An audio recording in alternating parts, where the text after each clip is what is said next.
Welcome to Cars on Call. I am Steve Judge, gastroenterologist, automotive journalist. I've got trauma surgeon Stefan Moran and automotive connoisseur, consultant, and historian Adams Hudson. And we got a lot to talk about. We're going to talk GR Corolla again. We're going to talk Land Cruiser. We're going to go through some car spotting. Adams is a really good car safety from our trauma surgeon's perspective. Thank you, Stefan. And then on to best road trips we've done. That was recommended by a listener. And then we're going to move on to this or that. So, Stefan, why don't you kick us off? Because you're the one that we talked about a GR Corolla Maurizio edition that went for $79,000.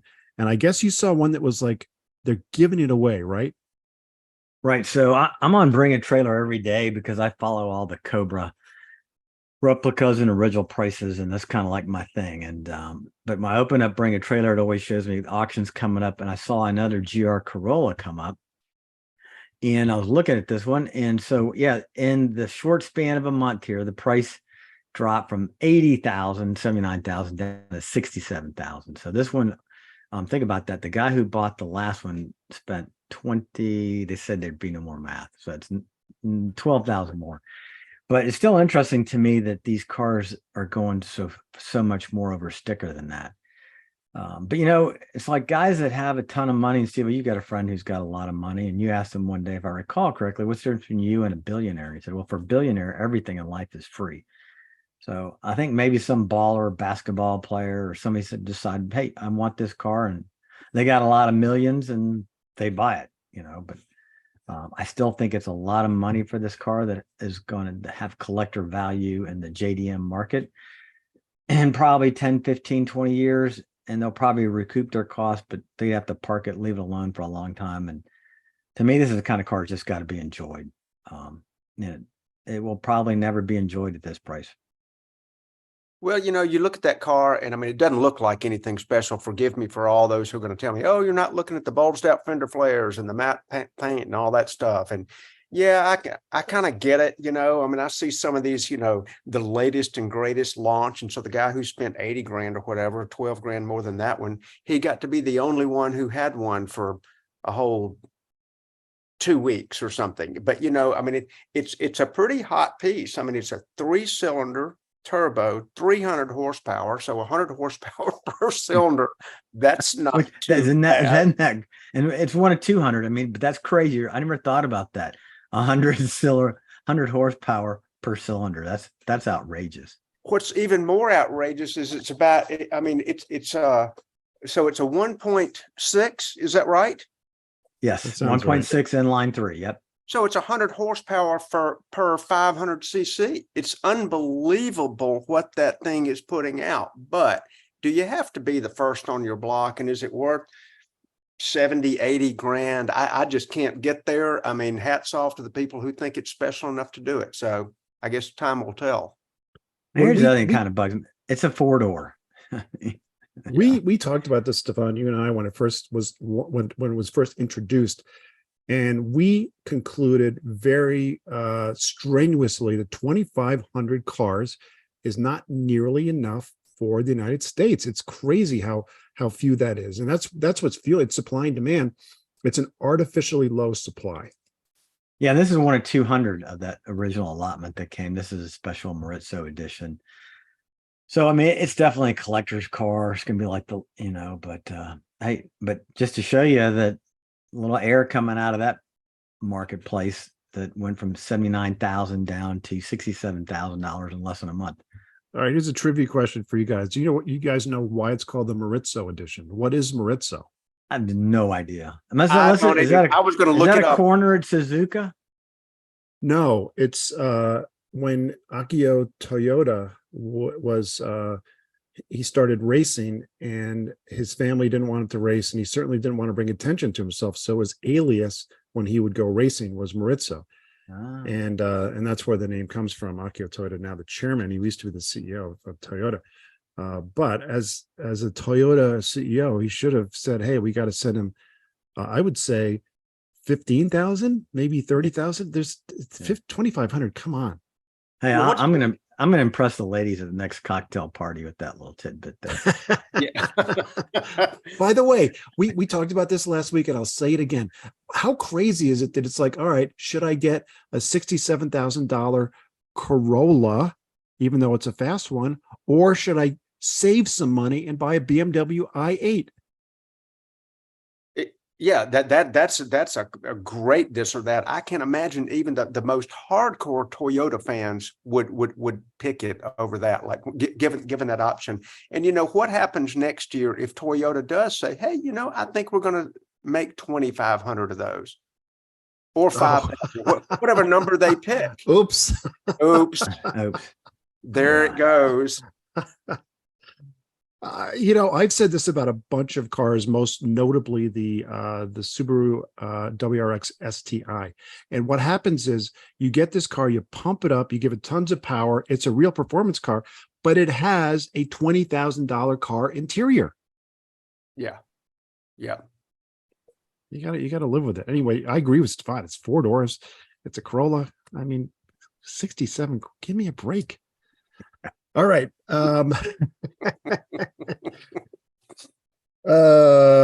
We have been actually not alone, but we've been calling for the return of the Land Cruiser. The last Land Cruiser, we all agree it just is really too big. It was this big thing. It was fine as a Lexus. I think it was too big to be Land Cruiser. And we thought, when we talked about which cars should come back, I know I mentioned the small Land Cruiser.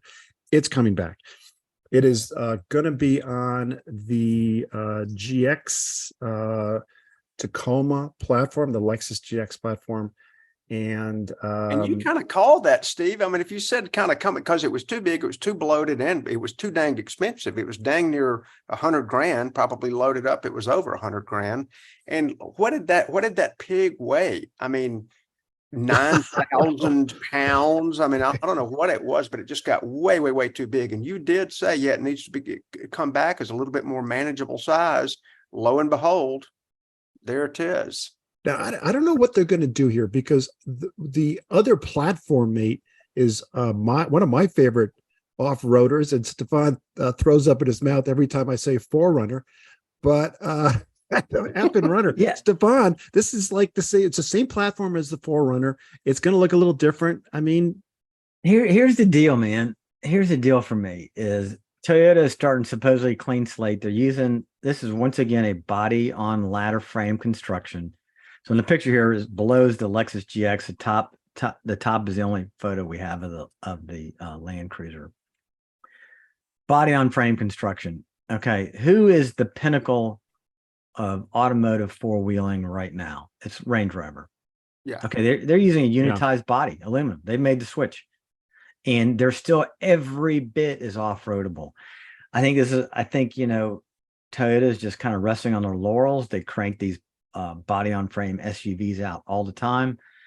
Their ratings are not going to be that great when it comes to crash as much as a unitized body. It's going to have lower gas mileage because it's going to weigh a hell of a lot more. They could have gone with aluminum unitized body. So yeah, they're going to sell these things like gangbusters around the world. People are going to line up to buy them. But I'm a little disappointed that Toyota, as big a company as they are, didn't make the switch to a unitized body aluminum type space frame to bring down the weight, make it more better gas mileage, and also that would also prepare it long term for EV conversion, having a new frame. But nope, they just stick to the old body on ladder frame. And but you know what, it doesn't matter what we think, they're going to sell these things, and you're going to see graduate 2024 on the back of this. You know, they're going to be lined up in high school parking lots. Adams, I know you have something to say. Before you do, let me just point out something about this platform. Could you sense that? Could you sense the words like gathering in my mouth? You were definitely leaning forward. You had the look. So anyway, here's the thing that I find interesting about this particular platform. I completely agree with Stefan. It's like they didn't do anything. They just said, all right, we're going to update it slightly. I don't think the frame or any of the components is really going to be significantly different. It's really more of a refresh, although the bodies are obviously totally different. They kept the Tacoma the same. They changed the GX Lexus dramatically. The GX, it's like they said, all right, we're going to have a Lexus that's like the Land Rover Defender, because the GX, if you look at it, it's boxy and to me looks very off-roady. I think that's the Lexus version or the Toyota version of the Land Rover Defender. And then the last one is going to, the last two are the 4Runner, which I think is going to be like the Tacoma, look kind of like what it does now. And then there's this Land Cruiser, which is a little bit of a mystery. Yeah, it slots in the middle of nowhere. And, you know, for such a storied nameplate, I mean, that nameplate is one of the longest. I mean, you know, 58 when they first came out with it, and then they had the 200 series after that. But I mean, that's 60 plus years with the Land Cruiser. And then they say, oh, we're going to kill it. You know, I think we all should have seen that one coming. They didn't really kill it. They just sort of let it go to sleep for a little while. And what they woke it up with exactly is just a reiteration of something, you know, ladder frame. I mean, come on, it's not like Toyota does not have the technology or the money to do something way the heck better. And it's going to be what, Stephen, what did we see? About 60 to 65,000 for the new Land Cruiser? Is that speculation? Roughly. That's a speculation, which by the way is a lot cheaper than the one they just put on hiatus. That was up around 80 grand. So it's going to be cheaper. It begs the question, before it made sense to have a 6-cylinder small, relatively small 4Runner and then an 8-cylinder big Land Cruiser. At least they're different. They probably should have flopped the names, but whatever. But now they're going to make the Land Cruiser a lot like the 4Runner. It doesn't seem to make sense. Not a lot of space in that area. Yeah, and I'm buying in on what Stefan said about Rover's job of doing a unibody and making a very, very good vehicle out of it. And, you know, I think rugged is mostly the image. I don't think people want to buy what is really rugged, which is things that we used to say rides like a truck. And so I think the new Land Cruiser is going to give up some riding points and some refinement points just to say, hey, but it's also rugged. I think rugged is maybe a negative in this regard. Yeah, it's a little weird. They kind of they've got the three same platform mates that essentially have the same job. I mean, the 4Runner, the Land Cruiser, and the Lexus GX now are essentially the same vehicle. And I think they're all going to be shooting for the same customers. I guess a little bit of a nicer experience if you buy the Lexus, but otherwise the three of them are very similar. I think too similar is my 2 cents. Yep, I agreed. All right, so Car Spotting Adams. I love this week's Car Spotting. I love it. That's all I can say. And let's get to it. Well, it is the a 230, 250, 280 SL that came out in like 65 or 66 as the 230, little inline six from Mercedes, a beautiful Paul Bracq, BRACQ, I believe is how that's spelled. French designer, as one might guess, and what people call the pagoda roof cars. And you wonder, where in the heck did they get that name with the pagoda roof? And if you look at the way that, well, there it is. There's a picture. That's the front on shot of the hardtop of a Mercedes SL right there. There you go. It's because it dips down in the middle, that hardtop. If you caught a view of that, and it's very attractive and very different. Yeah, you can see it sort of dips down there. It's almost like like the inverse of a gurney bubble. You know, it goes lower right over your head. But you just look how minimalist this design is. It's just got a little subtle tuck and a little subtle bump here right below the B pillar there. It's got very low adornment on the front, very simplistic bumpers. That would be the Euro model with the Euro headlights. And Mercedes-Benz, if you're tuned in, as we know you are, because we know you're listening, if you look at the way that emblem in the front, which is pretty prominent, that is how you sort of play it down a little bit. The current AMG GT, which may be the most unimaginative car name ever, with the tremendous Mercedes TriStar, it's just way too big. But this was just such a dang good looking car. And you can see that's a pre-68 model, no headrests on that. And then later they had the 250 SL, maybe 67, 68. That was kind of short lived. And then post that was the 280 SL. And those bring about in line of ascending values, the later ones bringing a little bit more. And I don't know, what do you guys think? I mean, that was sort of a throwback car and a very elegant sort of gentleman sports car.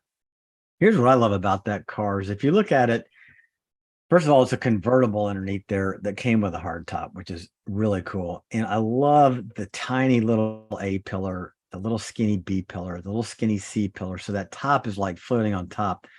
I mean, safety wise is not the best, but it is just, it has a minimalist, like you said, elegance to it.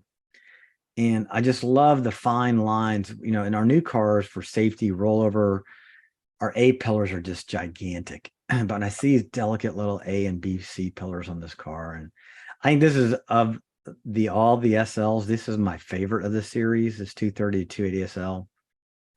They're just tight felt. I always felt like the tires were a little too big. It needs to be lowered by an inch or two. It looks like it's a little bit up in the air. But aside from that, to me, this is the epitome of the Mercedes two-door SL. And I love this. Absolutely. And a Pagoda roof would be, to me, a friend of mine has one. He's got a 280 SL Pagoda. And I absolutely I loved it. And it's his favorite car that he has of his collection. So I love it. I'm right with you. Yeah, it's not my favorite, but I completely agree, Stefan. It is beautiful. It also mirrors or reflects the times. It's a very kind of late 60s car. Think of Mad Men in that era. I think it works. I'll tell you this, and this is, Adams, I'm dying to know what you think about this. I don't know what Mercedes was doing, because they had the 300 SL, which was one of the greatest cars you could buy at the time. Everyone knew it was absolutely the pinnacle. And then they followed that with inexplicably the 190 SL 4-cylinder. It was pretty cheap. I don't think it'll ever be a collector. It has nothing. And then it's like, they're like, well, that was a big mistake. Hello, I don't know why they did the 190 SL. And then they corrected it with the Pagoda SL, which made a lot of sense. And it kind of led the way to go to 6 cylinders. And then, of course, the R107, the one that was out for 20 years, that was, they had 6-cylinder, but really the bulk of them were V8s. Correct. And yeah, it's interesting because they sort of slot between the 300 SL is just like a masterpiece, but it was just, the 190 was just this frumpy, incredibly slow vehicle. I mean, even in its day, we're not just talking about 1950s or 1960s slow. It was slow in its day. And, you know, decent looking enough, but you can just sort of tell that one was just sort of like not up to par. And they bring astounding dollars because of what the 300 SL brings by comparison. But the 280 SL slots right in between this kind of, I don't know, school marmy looking sort of version of a sports car that wouldn't get out of its own way. I mean, MGA would have outdragged this car. Yeah. And then you've got the later one, the 107 Steve mentioned, but man, the Pagoda roofed cars are just really, really beautiful. I've had a couple of them. Do we have time for a quick story on a 280 SL ownership? Oh yeah, I want to hear it. Yeah. Super quick. I used to, when I was driving to work back many years ago, I passed by this little row of shops, and one of them was an insurance agency, and I saw this bright red 280 SL sitting out there, and it was new to me. I went on the same exact route every single day, and I thought, hey, I hadn't seen that car. I'll need to stop in if I ever have 10 minutes, just meet the guy. And I pull over probably the second or third day I'd seen it, and the guy was getting out of it. And I just said, hey, this beautiful car, how long have you owned it? He tells me a little bit about it. He goes, I started bringing it to work because I'm going to be taking photos of it in order to sell it. And wow, yeah, exactly that color, signal red, US headlights, exactly that is the car. And this one had a parchment interior. And I said, well, what would you be asking for? He said, well, I've got a business venture coming up, and I'm going to need 10 grand for it. I mean, I couldn't shake his hand fast enough. Wow. It was, Mr. Poker Face here. I said, I'll take it, And he said, yeah, you want to drive it? And I said, well, I mean, you drove it here. I'm sure it drives pretty good. And yeah, it did. It started and ran and drove. But after I drove it, I paid the guy. And after I drove it, it got to running a little bit worse, idling a little bit worse. It started kind of creeping up on the temp gauge. So I took it to my favorite independent shop. Loved those guys. They're no longer there, but I took it in and I said, hey, it's doing these things. Let me know. Well, he said, well, the first thing we're going to do is do a compression check. It's an older car. he calls me up and said, yeah, we pulled pulled a spark plug out of it and went to start it in the shop, and it shot water out of the spark plug hole. Just hot Houston, water. we've got a problem. Yeah, we have a little, could be a head gasket issue. And I mean, they, hopefully it was just a head Hope- yeah. gasket. Yeah, hopefully. yeah, well, you're right. And that's what it ended up being. They pulled the head, had the head, sent off and milled, back some other machine shop, and they did it. And that thing ran fantastically.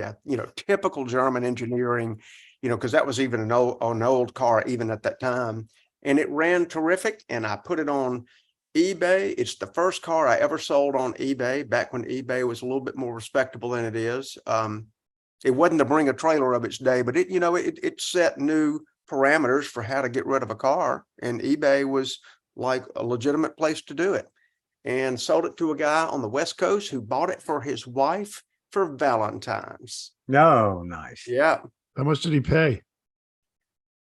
A bit more than I had in it, but not a whole lot more. It wasn't enough to retire on. I'm gonna say somewhere in the mid-teens, somewhere there. Adams, what do they go for now? I know it's a lot. It's certainly six figures, like 120-ish. I don't know. Yeah, no, I think you're right. I think you can get a fairly, like a terrible, like a number 4 car, sub 100, but a nice car is going to cost you 125. Wow. Yeah. Yeah. So that's anyway, the 280 SL story. It's funny. I said it's not my favorite SL, but every time I look at one, I have to say, Stefan, you got a point. It really is so beautiful, and I think I think it's prettier than my R107 favorite. It's a very beautiful car. It's really aged very, very well. I think it's only going to get better. Well, it's the right size. Okay. Yeah. It's the right size for a 2-door coupe convertible. It's just, the older, the 450 SLs, which I do love, the older ones, I thought they were cool, but there was a lot more chrome and ornate, and that 280, the 230, 250, 280, there's a delicateness about the design, almost a feminine quality. It's just, it looks lightweight. It looks well designed. It has all the looks. And I just think they're spectacular cars. Steph, I love it that you said the size. And of course, SL stands for Sport Light, and that's what Mercedes was trying to do. And that size just fits perfectly because there's still enough interior room to like get around in and throw a piece of luggage right behind the seats, not in the trunk. But what they say, and I don't know, Steve, you know a ton more about Mercedes, and this is what I'd heard, is that inline 6 was reverse engineered by Datsun to become the motor in the 240Z. No idea. It doesn't surprise me, but I had no idea. Wow. That's the one. Yeah, I think especially when you look at one of these in gray, and I agree, it's got a little bit of a feminine quality to it, but it's the right size. It's beautiful. It's perfect. It looks better with hubcaps, body colored hubcaps, than with wheels. Number one, and number two, when I say reflects the era, I imagine somebody like an advertiser or one of the Mad Men guys, Draper, whatever his name is. Anyway, Dan Draper. Don Draper. Don Draper. Okay. I can see his wife driving it. I can see him driving it. Again, thin tie, charcoal suit, and short hair. I think the R107 is both, the one that came after that was both 70s Elvis Presley and Gordon Gekko, which neither one is, you wouldn't call either one tasteful or elegant. Yeah. But this one was. It was those guys, plus it was every dentist gone wrong turned into a criminal on Columbo. Yeah. They all drove SLs. They were sort of they'd done well, but then they went bad. Speaking of going bad, there goes my video. Yeah. So anyway, I thought you were just about to start bragging about your 3-bladed ceiling fan. Yeah. Pays homage to the Viper wheel. Yeah. So we'll move on from that. I think we said a lot, but the fact that we kept talking about it is a reflection of how much we like it. We all admire that car. It's beautiful. So It just looks right. It's just you can't beat design that's done right. It's an iconic design. It's balanced. It's just it's aesthetically pleasing to everybody. I think the years will be much kinder to the Pagoda SL than they will to the GR Corolla. Yeah. Yes. Yes. So on to safety, Stefan. What do you have for us this week? All right. So listeners, you know, you wonder why different cars have different insurance rates. Well, it's because the insurance companies are massive consumers of data. So they look at all the databases, crashes, death, fatalities, injuries, any numbers they can get a hold of. It's kind of like deciding if they're going to insure a 50-year-old man for a 25-year life term policy if he's a smoker, drinker, jumps out of parachutes. Same thing with cars. So Insurify Insurance looked at 4.6 million automobile insurance applications. And they determined which cars were the most likely to be involved in an accident or an at-fault accident. And they ranked them number 1 through 10. I think you guys are very surprised for this. So this is up through today's current data, 2023. They looked at speeding tickets, everything. And what they found, interestingly, that 7.6% of US drivers are involved in at least one at-fault accident in the prior 7 years. But for drivers of cars on this list, the average fault accident rate is 10.5%, which means the drivers are 1.4 times more likely to have a fault at accident on record. All right, so there's going to be there's no way you're going to guess. Survey says number 1, but we're going to start at the back. You're going to start to see a trend here. So number 10 on the survey is the Subaru Impreza. Number 9 is the Kia Niro, which I have no idea what the hell that is. What is it? Oh, I think if they're driving a Kia Niro, they want to roll it. Number 8 is It's a a- Chevy Silverado it's a LD. Yeah. Number 7, Subaru XV Crosstech. Number 6, Subaru WRX.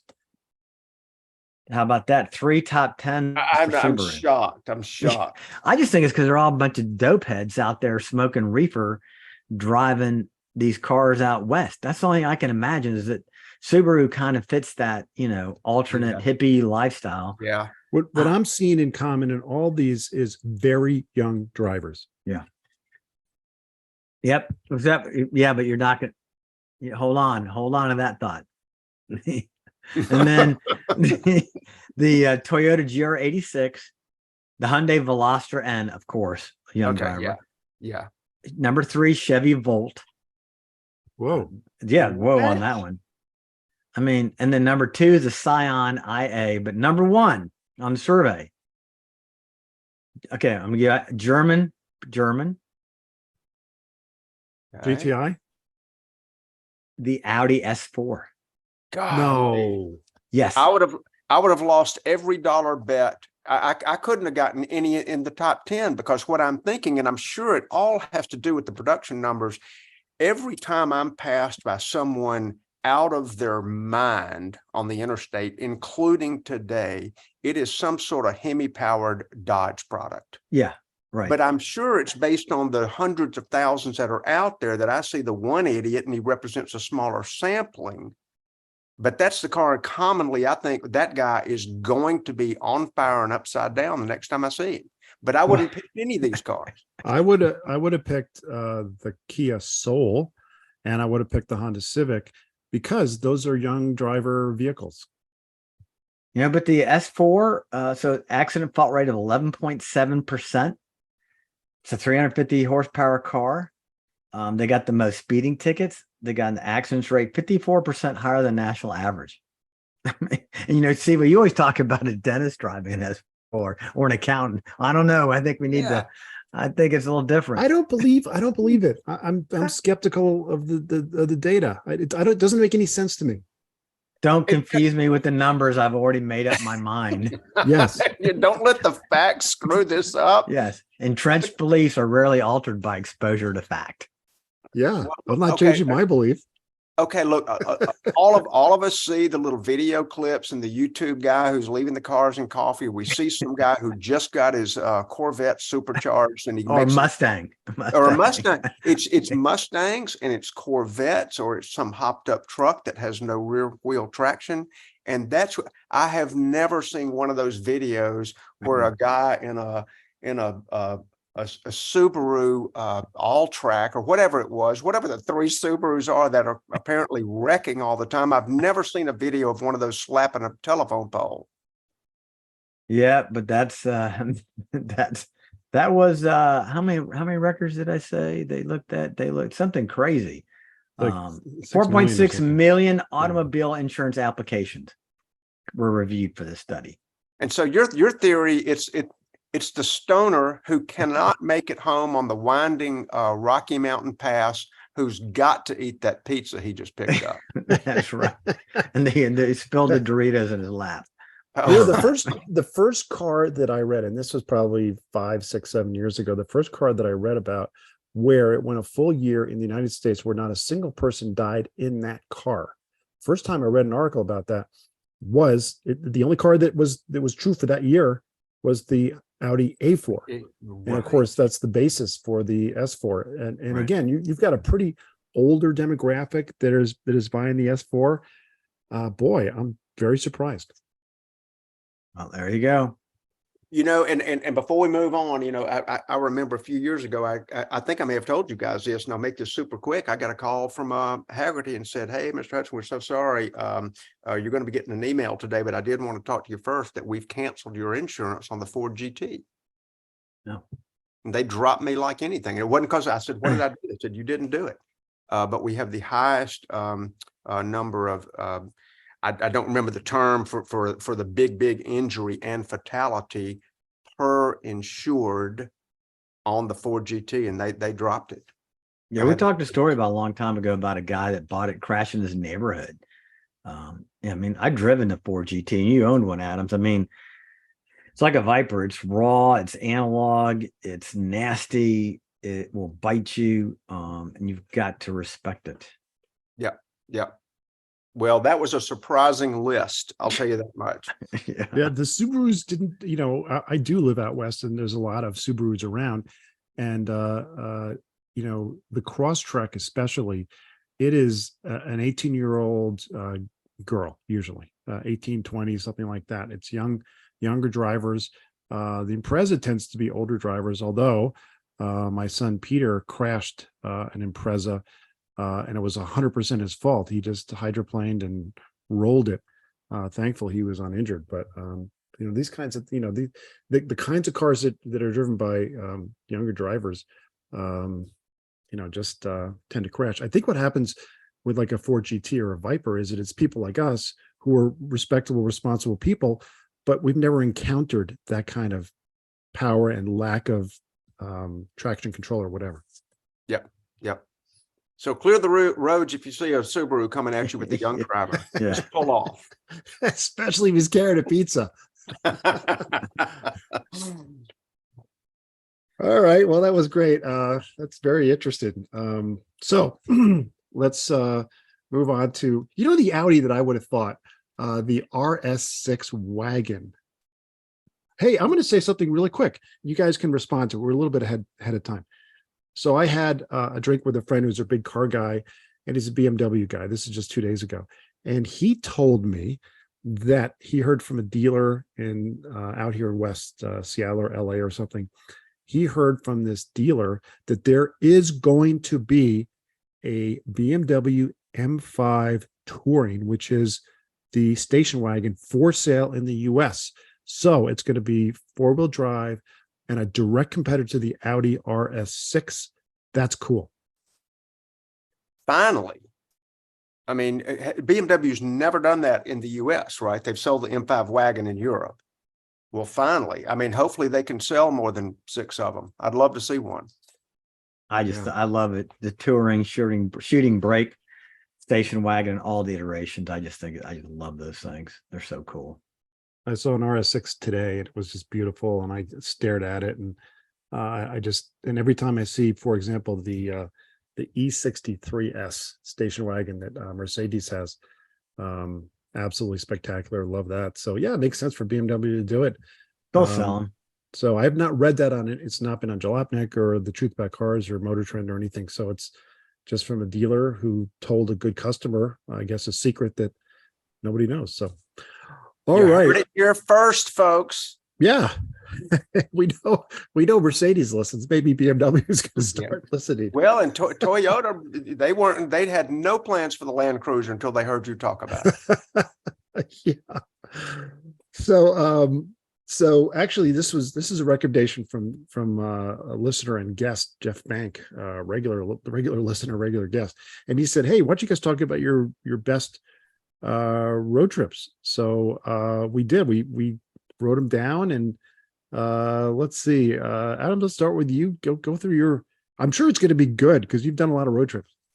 Well, I hope it's good, and I have done a few. I have many times sort of used the excuse of, hey, I would like to go to whatever, or I would like to get a certain type of car, and Marcia and I would fly there to get that car and then drive it home, drive the one way home. I've done it with mid-year Corvette, coming back from Chicago, a 442 coming back from LA, just various other cars at different times. And anyway, this one particular one sort of did a reverse of that in a way. My son was getting married. This is in 2018, in the summer of 2018. And he said, well, Dad, he goes, I want you to be in charge of the getaway car. And I, of course, that's like, yay, this is like an excuse to get something that would be, fun for his getaway car, just something fun for him to drive from his wedding night. And he was getting married. He and both his then fiance, now wife, they lived in New York City at the time. Since his last name's Hudson, he wanted to get married in the Hudson River Valley. They've got those castles up there that were built during the roaring teens and 20s. And at Lyndhurst Castle, if you want to look that up, or I think we may have a photo of it, I'm not sure.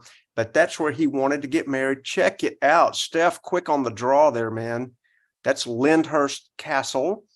And it's got a fascinating history I won't go into. But that's where they got married. And he was going to be...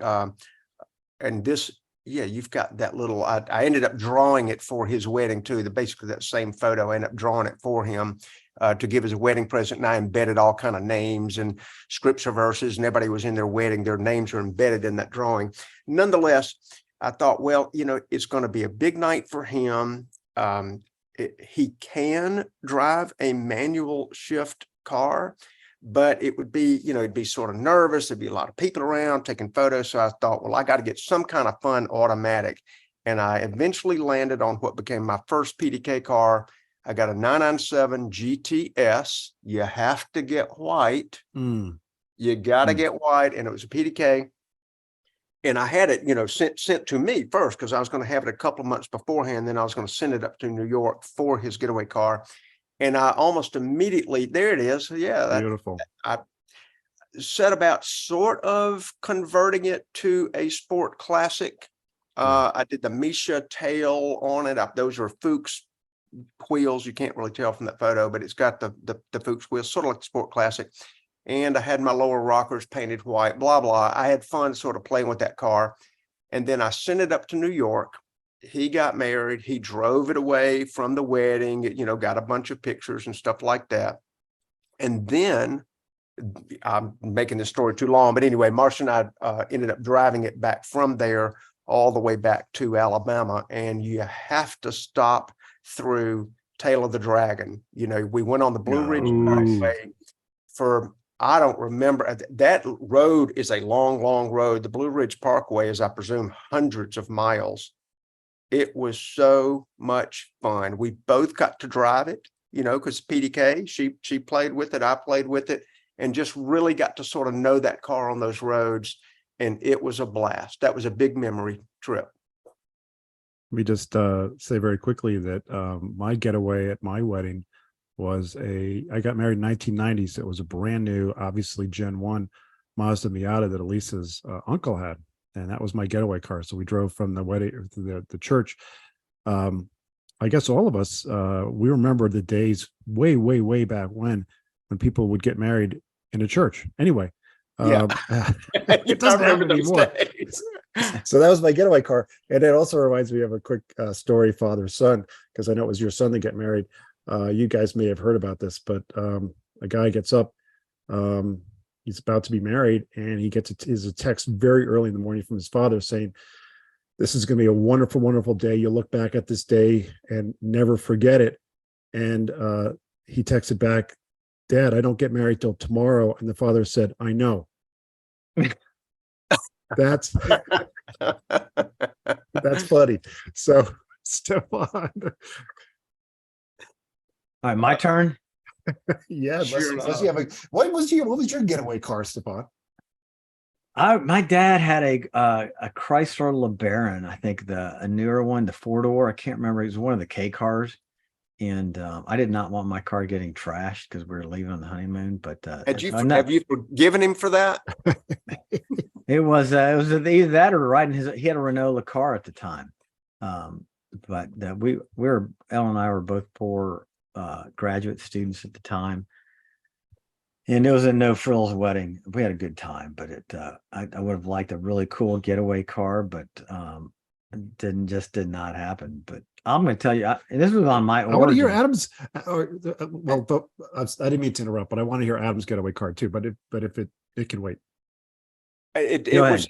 I'm surprised we made it out of the parking lot. It was a Jaguar XJ6. Oh yeah, 6 or 12 cylinder. It was a 6. Okay, that's why you made it out of the lot. Yeah. All right, so I'm gonna go back. I'm gonna go back road trip story. My favorite road trip. Steve is gonna tell that one, but this was on my origin story and on our first podcast. But having grown up in America, I was a passenger on this road trip. So I was 13, flew over to France. Stayed with the Gratz Millers, dear family friends in Paris for 4 generations now that are friends. And my mother dropped me off in Paris, and I jumped in the back seat. This was Claude Gratz. Claude was the driver. He's a car collector. He's got a huge collection. He's since passed, but a wonderful collection. And we sat. Carol was his daughter. We sat in the back seat of a Quattroporto Maserati. And we went from Paris to Cannes, France. And he took driving very seriously. He had leather driving gloves on. We were not allowed to speak. There was no music. He smoked Dunhills the whole time with the window cracked. And, coming out of America where we did maybe 55, 60, 65 at the most, and giant, we had a wide track Pontiac at the time. I mean, this was the sexiest, coolest car I had seen as a kid ever. They just weren't in American. I just sat in the back seat and remember we were in the left lane the whole way, passing cars like they were standing still. And he just would flash the yellow headlights and people would get out of the way. And I don't know what kind of time we made, but we only stopped to get gas, to pee, and you couldn't eat in the car or drink in the car. But it was a very memorable road trip, and that was my very first recollection of a road trip. And I love this car. And this next picture is one you can see me sitting in it. Steve and I were at Pebble Beach week a couple of years ago. This is a Gen 3. I rode in a Gen 1. This has got the square headlights, nowhere near as cool as a Gen 1, but very cool car. And I've always loved these cars since then. Well, Steph, man, I sat there, my jaw dropped when that first picture if you can go back to that. There you go. Yeah, the Gen 1. Beautiful. Yeah. And I think that's a Frual body car. It looks like a 5000 GT on the front, but man, I saw the 2 door handles on this side and thought, my God, that's an early Quattroporte.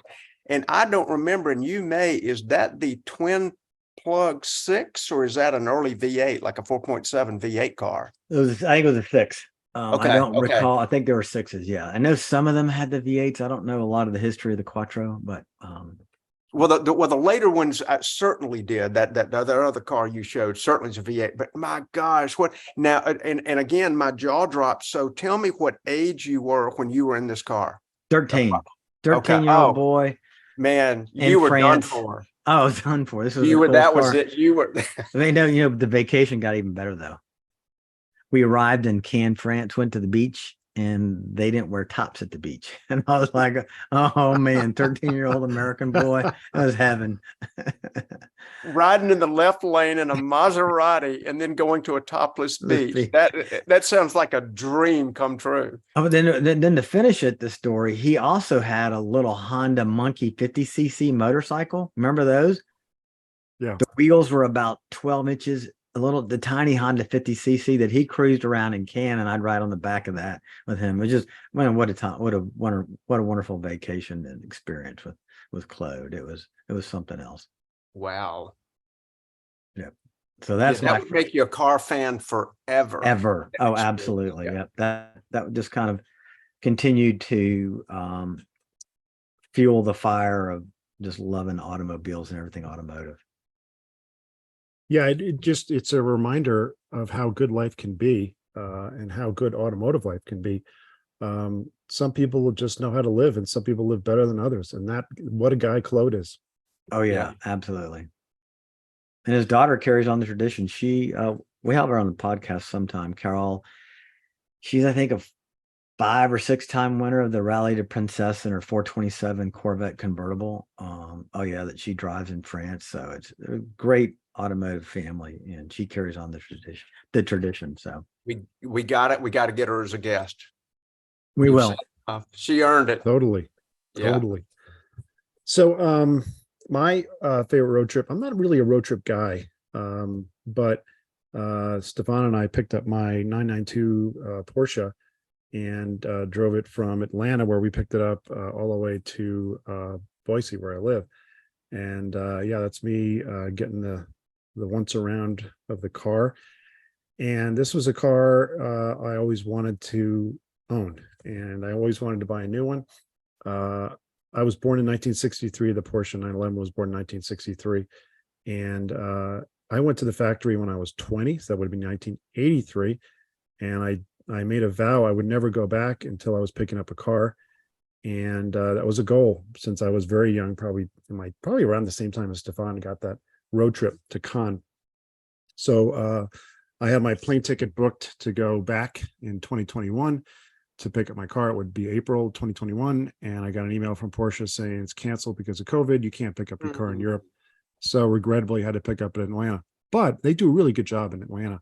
And they do the same thing in LA. So they give you once around, then you get to race at the track. That they have a small track there. You get to run around the track, which was fun. And then they give you lunch. I had Wiener Schnitzel, of course, and I was joined at lunch by not just Stefan, but a good friend, Bob Ruppel, who lives in Atlanta. He's a longtime friend, also like Stefan. And then a guy named Frank Wiesman, who has been my contact whenever I get a press car or have any information I need from Porsche. Frank Wiesman works there. So we had lunch with him. And then we got on the road, and Stefan and I split the driving. We did all kinds of fun things. I think probably the highlight was the first night when we really hit the road, where we went to Nashville, but we also saw the Wellborn Muscle Car Museum. Had great barbecue. There's Stefan at the Wellborn, great barbecue in Kansas City. It was a road trip for the ages. And Stefan, you love Nashville, Stefan. Nashville's a blast, man. It's like Bourbon Street with a little bit of culture, man. Didn't smell like piss and vomit. But I was totally impressed with Nashville. We had a great time. We really had a blast. That's terrific, Steve. You got to maybe go back to that showroom shot. And oh my God, that's a great picture too. We can hang over there. That's a good one too. Tell the listeners, viewers, a little bit about this color, because that's not just, hey, I'm getting a 911. I mean, you spec the heck out of that thing. Yeah, I spent a lot of time on the spec, as you might imagine. I've been thinking about it for decades. Wait, you mean you're analytical? Is that what you're saying? No, I've been dreaming about it for so long. And this was not a dream car. It was a goal car. So I spent a lot of time configuring it. So did Stefan. We went back and forth talking about it. But the color is called Oslo Blue. I just liked it. I saw it on Instagram a million times. And every time I saw it, I stopped and said, ooh, that looks good. And also as a historic color, it's actually dates back to the very early 60s. And I know it was a 1963 color. Couple of the years around that for the Porsche 356, Oslo blue was one of the factory colors. So I just liked it. I liked it. It dated back to my year of birth, and I just liked it. So it's a historic color. Yeah. That's terrific. You know, that would have been, would have been great if you'd have been able to pick it up in Stuttgart and do a little bit of driving over there. But you sure did land on your feet with the whole rest of the trip and readapting to do the Atlanta Porsche experience. And I don't know how many miles did you put on it during this epic road trip? I don't know, Stefan, 2,500, something like that. Yeah, we drove from Atlanta to Boise, and this next picture, we followed a guy in this Charger. I put that picture in for you, Stefan. Yeah, I'm sorry, Challenger. Yeah. And I really don't want to say, but I know that I did 2 gas stops. We followed this guy, and I almost averaged 3 digits, average speed, including gas stops. Very close. We followed this Challenger, and he was flying, and we went a little bit fast across the West. Yeah. I couldn't believe, I think I took a little nap or something and woke up and we're going like 110. And I'm like, whoa, look at that. And Stefan said, I'm following the Challenger. What happened to the break-in period? Oh, that was, it was only 18 minutes long. It was 7-speed. It was turning low RPMs. Not only, so you talk about break-in period, then we were following Waze, and you would have died, Adams. We got off I-70 in Colorado, and we were on a road that they were redoing, and it was gravel. Steve-O drove this car. He's like, that's all right. Then we went to Chip Seal Road. And he's like, The Chip Seal Road, by the way, was, the dirt road was a little weird, but the Chip Seal was the interstate. It's the only time in my life I've ever seen Chip Seal on an interstate. Only time. And I happen to have this brand new car. And were there chips of Oslo blue chipping away on either of these roads? Where I would have just been cringing. You're right. I would have driven 300 miles out of my way to avoid that. Well, I tell you, it's just a car, number one, and number two, I think the car should age. I actually didn't have any chips and no stone marks, but I deliberately didn't get the ceramic coating or a bra or whatever the hell you use to protect the paint. I deliberately didn't do that. I feel like a car should age naturally. And honestly, at the end of the day, it is just a car, and I'm going to drive it. I'm going to eat food in it, and I'll do everything but smoke Dunhills in it.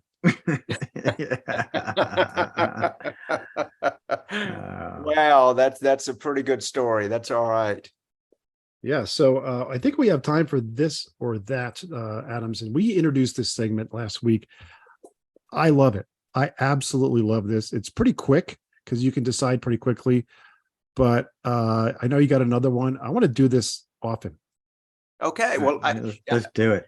You want me just I'll just present the options, and this week we're adding because one of us on here is a little ADD, or I just have a hard time making a decision. There you go. So let's say you're a guy who has finally done like what Steve was saying. He sort of reached a goal or a pinnacle, and at one point, of course, $100,000 used to be like, oh my gosh, you spent $100,000 on a car. And now, of course, a lot of cars have sort of gotten into that category. The average price of a new vehicle purchase, Steve-O, dropped a little bit, isn't it? 42,000 right now. 46,000 is the average price of a new vehicle in this country. And you say that dropped? Had it been a bit higher during? It was 47. It went 47 and changed to 46. Okay. So we're talking basically double the money of the average MSRP purchase in America right now. And so with that in mind, these are cars that are not out and out indulgences, because as you'll see, they've all got some age on them. They're all probably pretty value protected. I mean, this is hardly an investment show, but it's not like unless repairs just eat all your money.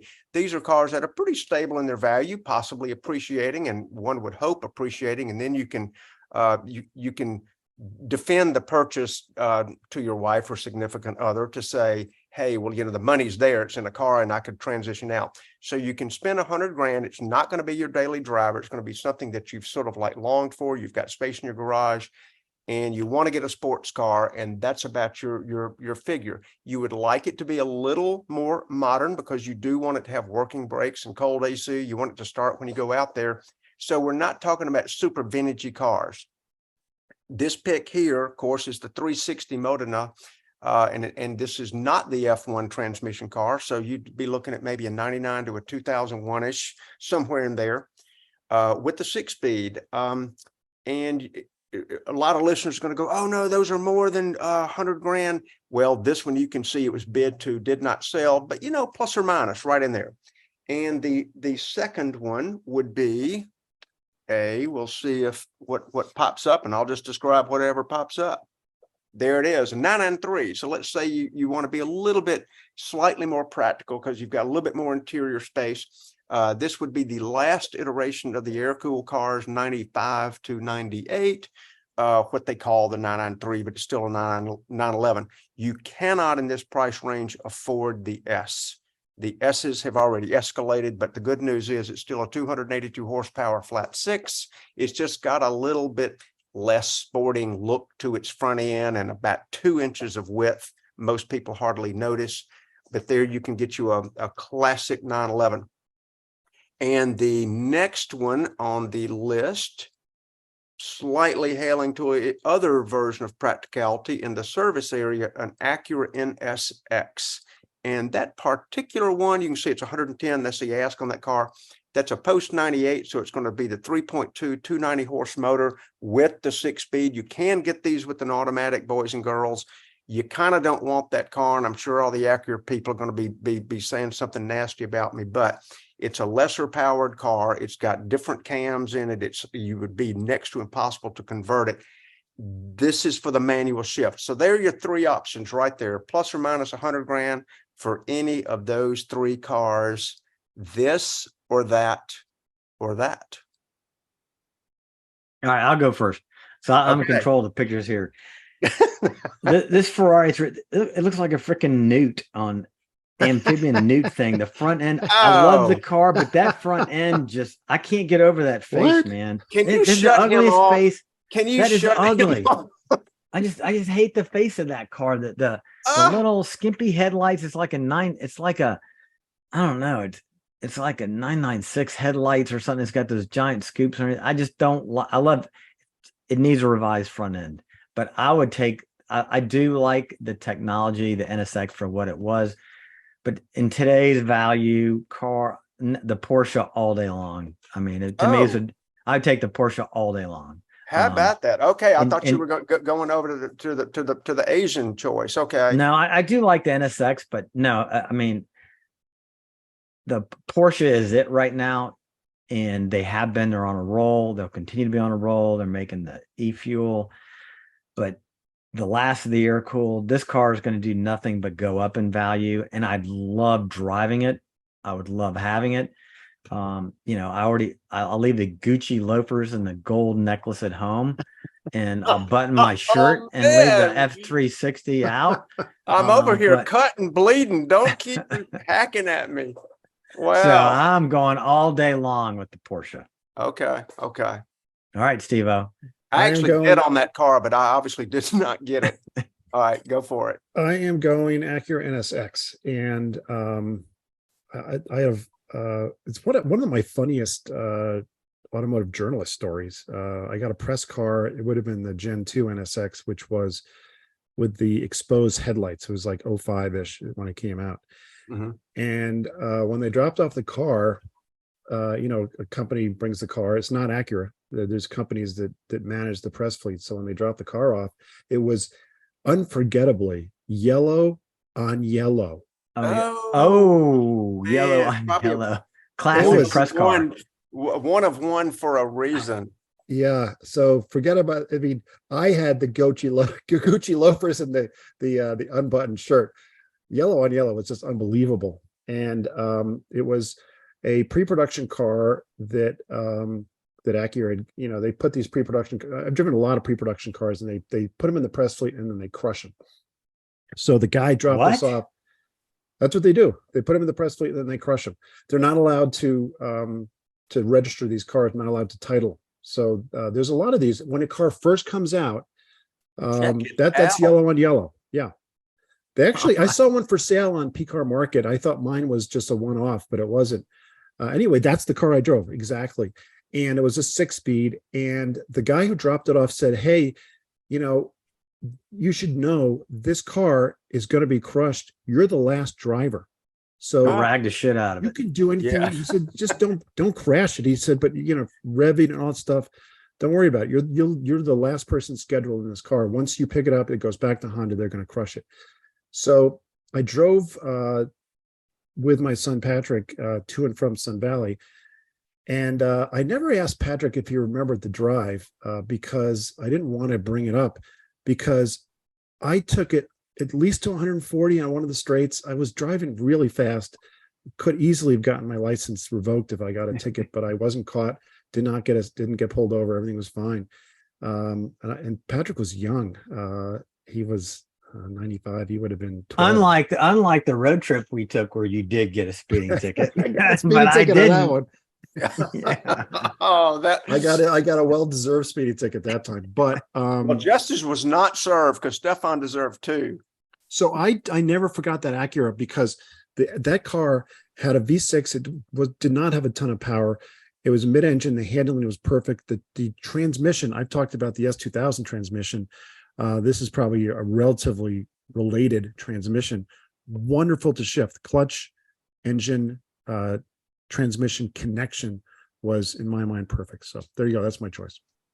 I think that's a good pick. And of course, you know, it's unbelievable. You found a photo of a yellow interior car, which you can sort of see the headrest are yellow.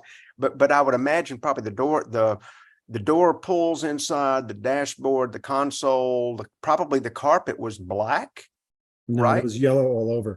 There it Oh is. my word! Look It's at yellow that. all over. It's That's just incredible. if you look up this, I think what happened is Stefan went to the dictionary, looked up tasteless, and this comes up. Yeah. Wow, sort of the Bumblebee package going on inside. That's incredible. All right, know, Adams, you what might about you, man? What's your choice?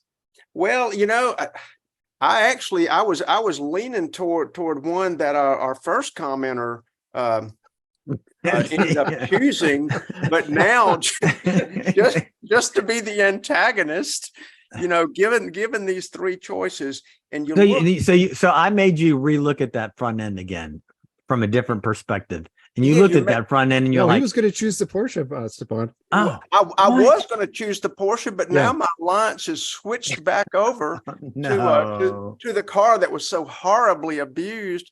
So you look at the Ferrari and you look and say, okay, well, I've got this 6-figure allowance. I'm going to get the car. I'm going to get the car that stirs my soul, that is sort of like a kid dream car come true. And I think to a lot of people that would have to be the Ferrari, and that may not be its most flattering angle with that front end. I just almost can't look now. But a 430 has a slightly different shape, and those are a 6-speed 430 would be considerably more than this car, but you can get an F1. So Stefan, you may want to look, you get an F1 transmission in a 430. Anyway, that's a 400 horsepower mid-engine V8, and it does have a lot of power. That's over 100 horsepower more than the NSX that Steve was talking about. Yeah. And that's the first kind of, if you want to put quotes around the word modern Ferrari, you do not have to take the motor out to do the belt service. You can do it right there in situ, as they call it. It has operable AC.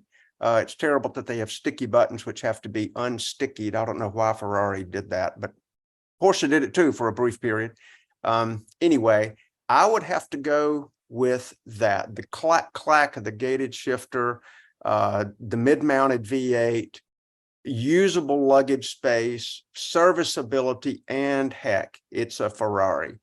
If mine came with the prancing horse side Scuderia badges, I would take those off the first day. I can't stand those things. I mean, to me, it's like that stupid polo shirt they used to have where the polo horse was about a foot tall. Yeah. You can't have that option, but I do love that car. Make mine Tour de France blue, tan, and black Daytona interior, and I'm done for. You don't want a yellow interior? I'm gonna pass on the yellow interior, but thank you.